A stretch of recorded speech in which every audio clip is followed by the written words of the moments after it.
vías sensitivas para transmisión de señales somáticas al sistema nervioso central.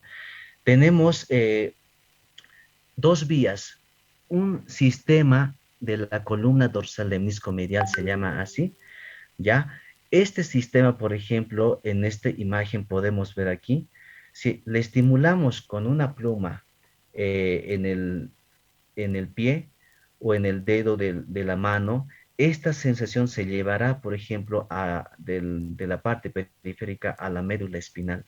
De la médula espinal, por diferentes trayectos, va a ascender lo que es hasta llegar ya a la corteza cerebral, a la corteza, pasando por diferentes segmentos. En este caso, por ejemplo, va a pasar por el bulbo raquídeo, por la protuberancia mesencéfalo y hace, casi todos pasan por el tálamo. Y a partir del tálamo se distribuye a diferentes áreas específicas de acuerdo a la función que va a cumplir. ¿Ya? Entonces, aquí podemos ver, por ejemplo, desde que se estimula ya a una cierta región de nuestro cuerpo, ingresa ya a través del nervio periférico y ingresa a la médula espinal a través del nervio espinal o raquídeo, ¿ya? Y a partir de ahí asciende por unas vías o llamados fascículos. No lo voy a mencionar a detalle por cuestiones de tiempo, pero estos fascículos, como os decía, pasan por diferentes segmentos del sistema nervioso central y, y llegan lo que es a la corteza motora. Y entonces, ¿cuál es la función de este sistema columna dorsal hemiscomedial? Que van a llevar sensaciones de tacto que requieren un alto grado de localización del estímulo. Llevan también información de sensaciones de tacto que requieren la transmisión de una fina gradación de las intensidades. Sensaciones fásicas como las vibratorias, sensaciones que indiquen un movimiento contra la piel, sensaciones posicionales desde las articulaciones y sensaciones de presión relacionadas con una gran finura en la estimulación de una intensidad. Entonces, todas estas sensaciones son o enviadas a través de este sistema columna dorsal lemniscomedial. Ahora, existe otro sistema que es el sistema anterolateral, que también coadyuva, en este caso, en eh, enviar información somatosensitiva hacia la corteza cerebral. Estos, ¿qué tipo de información lleva? Sensaciones de dolor. Otro va a ser sensaciones térmicas, en este caso calor y frío. Sensaciones de presión y tacto grosero, ¿ya? Otro, sensaciones de cosquilleo y de picor, y finalmente sensaciones sexuales. Lo mismo que otro sistema va a llevar, o sea, se recibe un estímulo, en este caso de temperatura, calor. Esa información pasa por diferentes segmentos del sistema nervioso central, de la columna, por el bulbo, protuberancia, mesencéfalo, hasta llegar al tálamo. Y en el tálamo, a partir de ahí, hacia la corteza motora, ¿no? Ahora, ¿dónde llegan? ¿A qué nivel de la corteza motora llegan? Esa parte donde llega esta información somática sensitiva se llama cortezas somatosensitivas. Existen dos tipos, ¿no ve? Áreas somatosensitivas uno y 2, ¿ya? Imagínense de aquí, de esta imagen, la información llega, ¿ya? Por esas dos vías, lemniscomedial y anterolateral, todos llegan a una estación en el tálamo. En el tálamo envían señales dependiendo qué tipo de señal se ha detectado o se está enviando a a la corteza cerebral. ¿A qué parte? A las áreas somatosensitivas tipo uno, tipo 2. Por lo tanto, la área somatosensitiva tipo uno corresponde a este nivel de color celeste. ¿Ve? De color celeste. Entonces, uh, ustedes se preguntarán qué área de Brodmann corresponde. ¿No ve? Está el 2, 1 y el 3. ¿Ya? Y además, la más importante es esta área, ¿no? La área somatosensitiva uno, que casi todas las información que se detecta va a llegar a este nivel. ¿Ya? Y aquí está numerado qué segmentos de nuestro cuerpo, ¿no? Estará a este nivel del muslo, el tórax, el cuello, el hombro, mano, dedos, lengua, región intraabdominal, etcétera. Y en la área somatosensitiva 2 ya también están, por ejemplo, para regiones de nuestro cuerpo, pierna, brazo, cara. Entonces, esto es la área somatosensitiva donde van a llegar toda esa información y por lo tanto, por eso nosotros, tanto en anatomía como en fisiología, hablamos de homúnculo de Banfield, ¿no? ¿Esto qué significa? Esto es esta región de la área somatosensitiva tipo 1, tipo 2, que más o menos si hacemos un corte coronal vamos a ver la representación de nuestro cuerpo en la corteza ya somatosensitiva. Entonces, ¿qué nos indica esto? Que los, que algunos segmentos de nuestro cuerpo, por ejemplo, aquí son deformes y agrandados. Por ejemplo, podemos ver aquí labios grandes, la nariz más pequeña, los ojos pequeños, la cara quizás más grande, pero las manos aquí son más grandes, ¿no ve? Y los pies también, pero el resto del cuerpo están en mínimas proporciones. Entonces, ¿qué significa? Que el área somatosensitiva tipo 1, 2 toma más importancia de estas regiones. ¿Por qué? Eh, Cuando, por ejemplo, si nosotros realizamos eh, un examen, por ejemplo, o agarramos un objeto con nuestros dedos, vamos a poder discriminar, por ejemplo, sus características exactamente a ojo cerrado. Podemos decir que esto es rugoso, que esto tiene borde, que esto tiene letras, que esto es liso, etcétera. Entonces, por eso la mano en la corteza somatosensitiva es de mayor tamaño, ¿no? Entonces aquí podemos ir viendo, por ejemplo, cuál es lo más importante, el dedo pulgar y el dedo índice, porque ambos constituyen la pinza y nosotros podemos discriminar exactamente qué objeto estamos agarrando a ojo cerrado. Podemos discriminar que esto es una moneda, esto es un lápiz, es un bolígrafo, etcétera, ¿no ve? Entonces, toda esa información llega a la corteza y es analizada. Y por lo tanto, si era un estímulo doloroso, por ejemplo, tiene que retornar un efecto, ¿no ve? En este caso, para el mecanismo de la retirada, porque imagínense que existe fallo en este sistema, ya, y no hay retorno, entonces el paciente quizás no va a sentir el dolor y puede ir sufriendo quemadura que sea de primer grado a segundo o tercer grado, ¿no ve? Pero sin embargo, fisiológicamente no sucede eso. Cuando una persona está sana, si tiene una sensación que provoca molestia, dolor, irritación, calor, frío, entonces inmediatamente nosotros reaccionamos ante eso. Entonces, ¿eso quién lo hace? La parte motora. La parte sensitiva que estamos hablando en este momento solamente le dice que estás recibiendo esa sensación, ¿ya? Pero quien ejecuta que retires de ese lugar de agresión es el sistema motor que más adelante vamos a continuar. Entonces, ¿cuáles son las funciones de esta área somatosensitiva? Uno, primero va a ser localización de diversas sensaciones de forma diferenciada en las distintas partes del cuerpo. Exactamente te va a decir dónde está localizado y en qué segmento, en qué parte de nuestro cuerpo. Exactamente. Y por eso a veces preguntamos a los pacientes qué parte te duele, qué parte te, no sé, escuece o tienes picor. Entonces el paciente señala exactamente, es esta región. Entonces, ¿quién hace esa función? Es la área somatosensitiva 1, ¿ya? La persona es capaz de valorar un grado crítico de presión sobre el cuerpo. Lo mismo, va a poder identificar exactamente, localizar, aquí siento la presión, ¿no ve? De un objeto, que sé yo, o aplastamiento, etcétera. Te va a localizar exactamente. La persona es capaz de valorar el peso de los objetos. Mira, te va a decir hasta la capacidad de discriminar el peso, cuánto pesa. Esto es pesado, este lado es liviano. Nosotros, por ejemplo, que se llama para valorar la sensibilidad somática, ¿qué es lo que hacemos? ¿No ve? Les pedimos, por ejemplo, que manejen perdigones, ¿no ve? Un lado más de mayor tamaño y otro de menor tamaño. Entonces, el paciente o fisiológicamente nosotros podemos diferenciar exactamente a ojos cerrados, que en otra mano está agarrando esto pesa mucho más, este lado es mucho menos.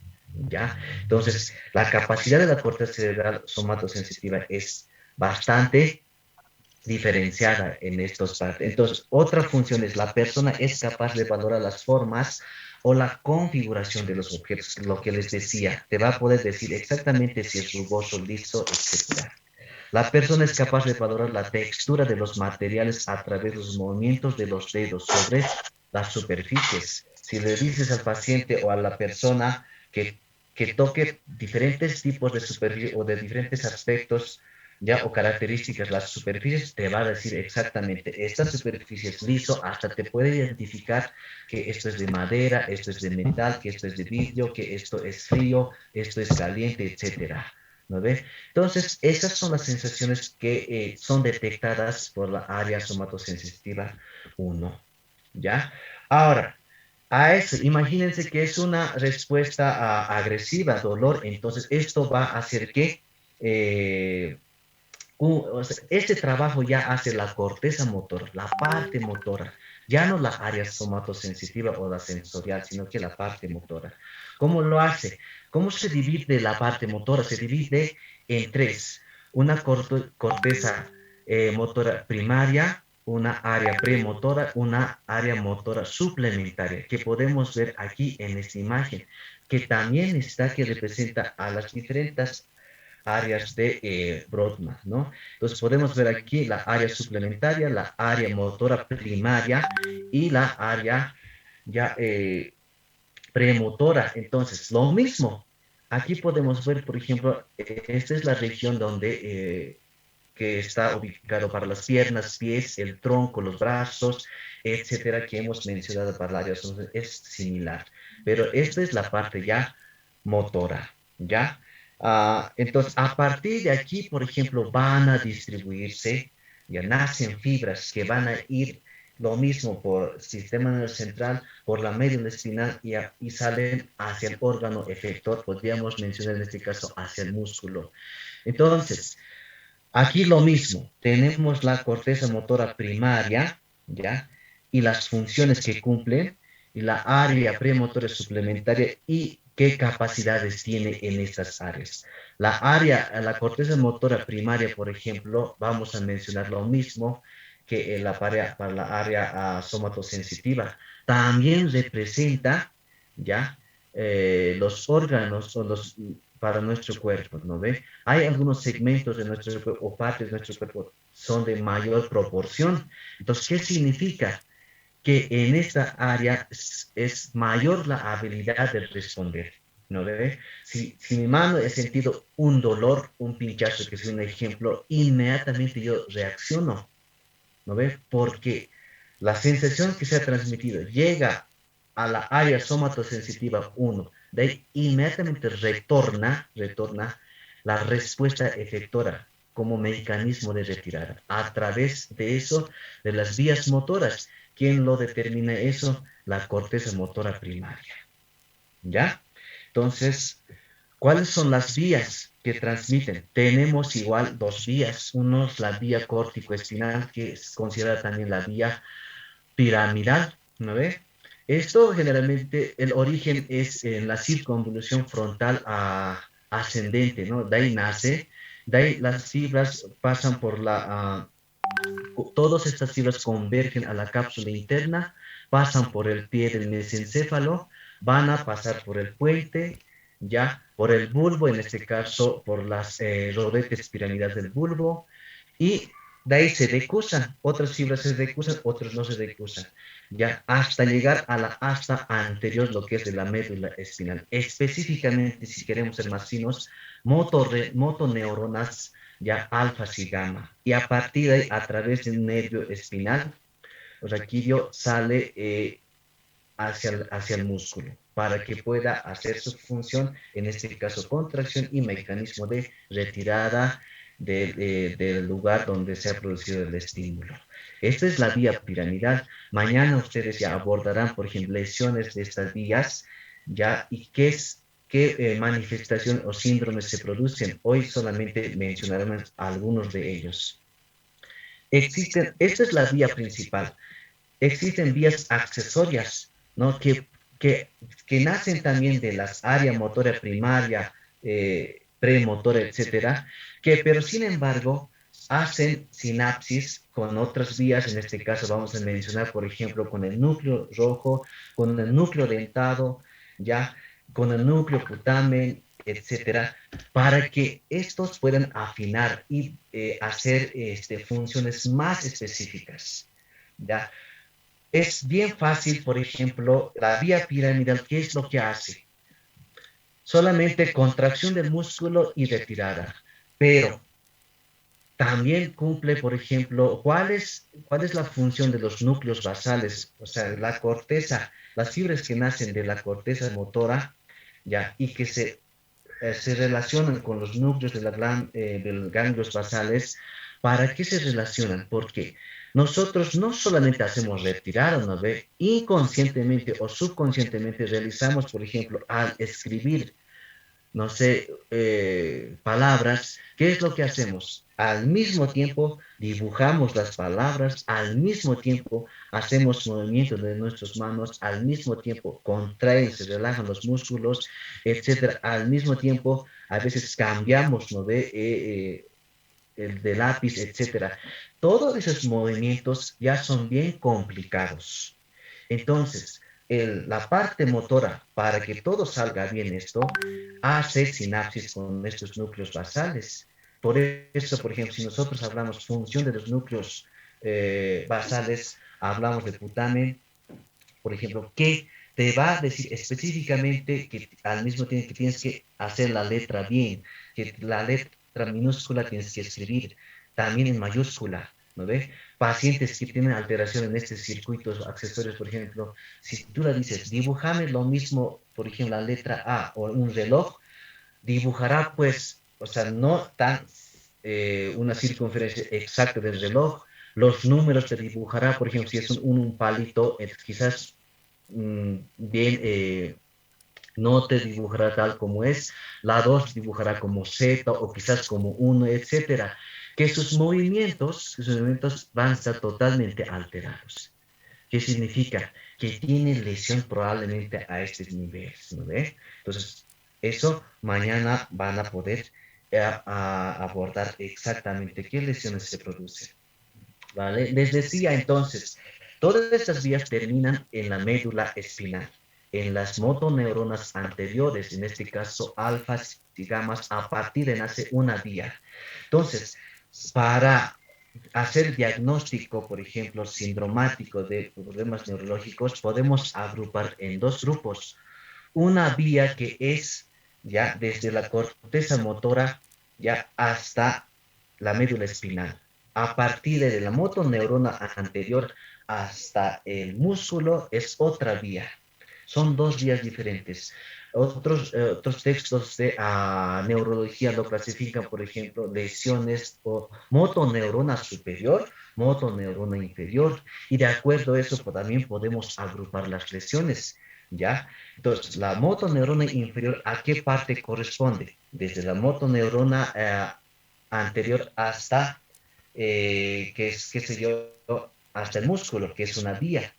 Y la motoneurona superior corresponde desde el corteza cerebral hasta la médula espinal. Entonces, en esas dos vías puede haber lesiones. Y aquí se les he puesto esos ejemplos. Tenemos, por ejemplo, síndromes en la vía piramidal. ¿Qué síndromes tenemos? Síndromes motores. Síndrome piramidal cortical, síndrome subcortical, síndrome del tallo cerebral, síndrome de astas anteriores, síndrome de raíces motoras y síndrome de medios periféricos. ¿Ya? Entonces, uno de los o dos ejemplos aquí vamos a mencionar. Síndrome del tallo cerebral. ¿Qué parámetros o signos y síntomas encontramos en este síndrome de tallo cerebral? Por ejemplo, parálisis, paresias, hiperreflexia miotática, ausencia o disminución de los reflejos superficiales, aparición de los reflejos patológicos y sincinesias. Si hablamos, por ejemplo, uno de ellos, lesión de la motoneurona inferior que corresponde desde la médula espinal, o sea, la asta anterior hasta el músculo, por ejemplo, vamos a tener parálisis o paresia flácida, arreflexia, o hiporreflexia miotática, no hay alteración de los reflejos superficiales, ausencia de los reflejos patológicos, atrofia muscular y fasciculaciones. En este caso, ¿qué significa? Que el nervio motor que inerva a ese músculo no llega, o sea, el impulso nervioso ya no llega y por lo tanto ese músculo no cumple su función de contracción y relajación, para que me entienda.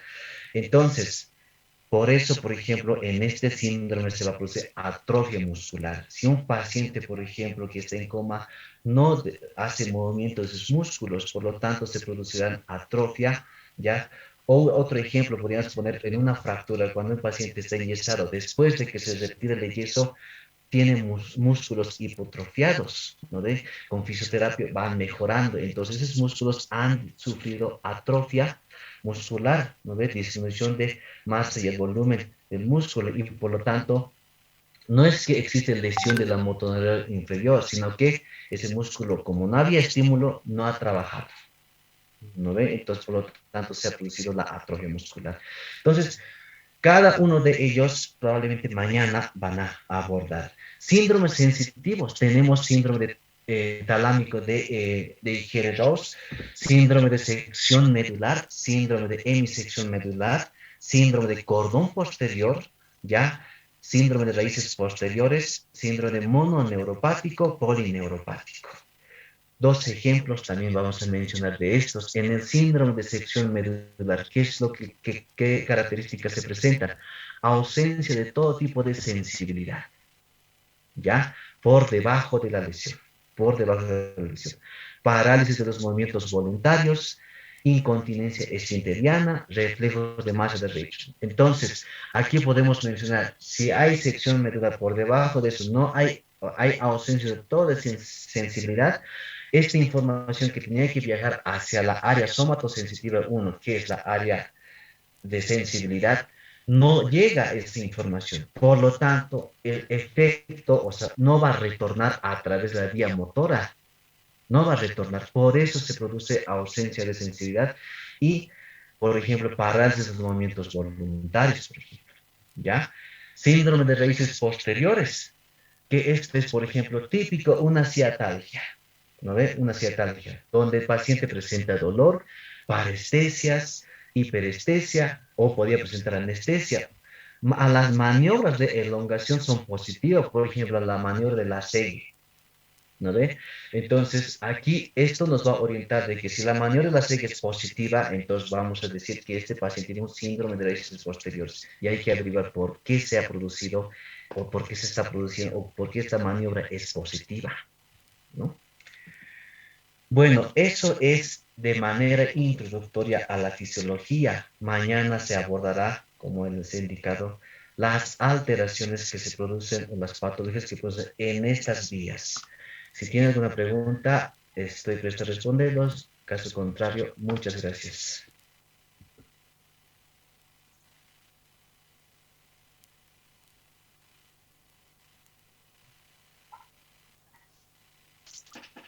Gracias, doctor Simón. ¿Alguna pregunta, por favor, por parte del público?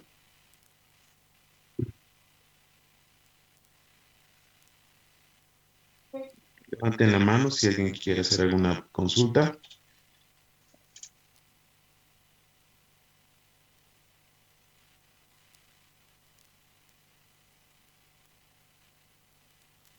Bueno, al parecer creo que quedó muy claro, doctor. Y sí, yo soy de anatomía y pues me encantó la disertación. Muy bien, doctor, felicidades. Eh, bien ilustrativa la charla, doctor.